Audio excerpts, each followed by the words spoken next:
అందరికీ praise lord. Welcome back to my channel. ఈ రోజు నేను మీకు ఒక స్టోరీ చెప్పబోతున్నాను. వినటానికి ఆసక్తిగా ఉందా ఫ్రెండ్స్? Let's go. ఒక అడవిలో 5 కప్పలు కలిసి వెళ్తూ ఉన్నాయి. అలా ఈ 5 కప్పలు కలిసి వెళ్తూ ఉన్నప్పుడు చూసుకోకుండా ఒక హోల్లో 3 కప్పలు పడిపోతాయి ఫ్రెండ్స్.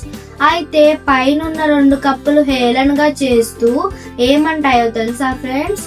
మీరు పైకి రాలేరు, అసలు ఆ గోతు చాలా పెద్దగా ఉంది, మీరు ఎంత ఎక్కినా ట్రై చేసినా అది రాలేరు మీరు అని చెప్పేసి పైనున్న 2 కప్పలు అంటాయి ఫ్రెండ్స్. అయితే కిందున్న 1వ కప్ప ఆగిపోతుంది.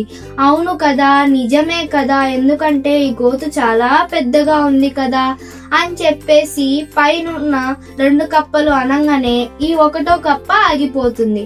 ఈ 1వ కప్ప ఆగిపోగానే నిజమే కదా, తను చెప్పింది కూడా కరెక్టే అని చెప్పేసి 2వ కప్ప కూడా ఆగిపోతుంది. కానీ పైనున్న 2 కప్పలు ఎంత హేళన చేసి ఆ 3వ కప్పని ఎంత అంటున్నా గాని ఆ 3వ కప్ప మాత్రం ఆగకుండా పైకి వెళ్తూనే ఉంది. అలా పాపం ఎన్నిసార్లు కింద పడినా గాని వీళ్ళు చెప్పే మాటలు వినకుండా పైకి వెళ్తూనే ఉంది ఫ్రెండ్స్.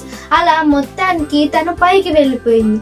అలా కిందున్న 2 కప్పలు పైనున్న 2 కప్పలు ఆశ్చర్యపోయి నువ్వు ఎలా వచ్చావు అని చెప్పేసి తనని అడిగారు ఫ్రెండ్స్. అయితే అందులో ఒకటి దాగి ఉంది. అదేంటో మీకు చెప్పాలా? మీకు వినడానికి ఆసక్తిగా ఉందా ఫ్రెండ్స్? అదేంటంటే అదొక చెవిటి కప్ప.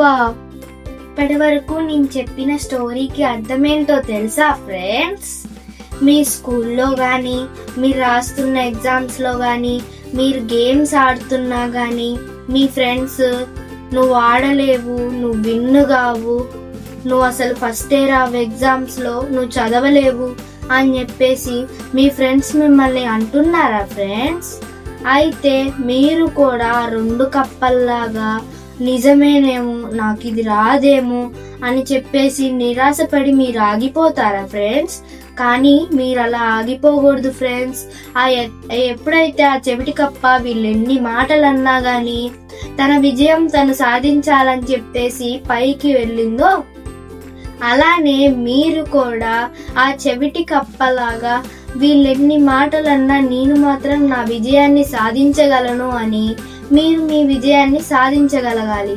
అలానే దేవుని యందు భయభక్తులు కలిగి ఉండాలి, దేవుని మాటలు వినాలి. Praise the lord.